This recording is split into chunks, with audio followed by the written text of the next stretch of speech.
रियासत महाराष्ट्र के औरंगाबाद में पेश आए आग लगने के भयानक वाक़े में एक ही खानदान से ताल्लुक़ रखने वाले 7 अफराद जाँ बहक हो गए। महलूकीन में 3 खवातीन और 2 बच्चे शामिल हैं। ज़राए के मुताबिक आज सुबह 4 बजे एक कपड़े की दुकान में आग लग गई। जिस इमारत में आग लगी वो 3 मंजिला बताई गई। इमारत के मालिक असलम शेख अपने अरकान ख़ानदान के साथ ग्राउंड फ्लोर पर रहते हैं, जहाँ कपड़े की दुकान थी। मुतवफ़्फ़ी ख़ानदान दूसरी मंजिल पर रहता था और 2 दीगर तीसरी मंजिल पर रहते थे। मालूम हुआ कि पहली और तीसरी मंजिल पर मौजूद अफराद को बचा लिया गया। औरंगाबाद के कमिश्नर मनोज लोहिया ने बताया कि आग टेलरिंग शॉप में लगी और ऊपरी मंजिल तक फैल गई। पुलिस दुकान में आग लगने की वजह मालूम कर रही है और नाशों को पोस्टमार्टम के लिए हॉस्पिटल मुंतकिल कर दिया गया।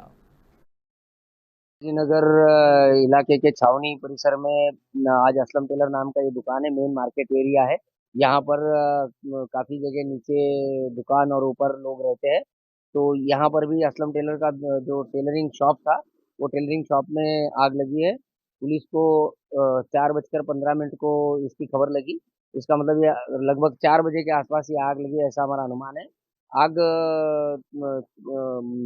अ, आग की लपटें जो है वो सेकंड फ्लोर तक गई नहीं, लेकिन हमें लगता है कि सफोकेशन की वजह से इसमें 7 कैजुअल्टी हुई है।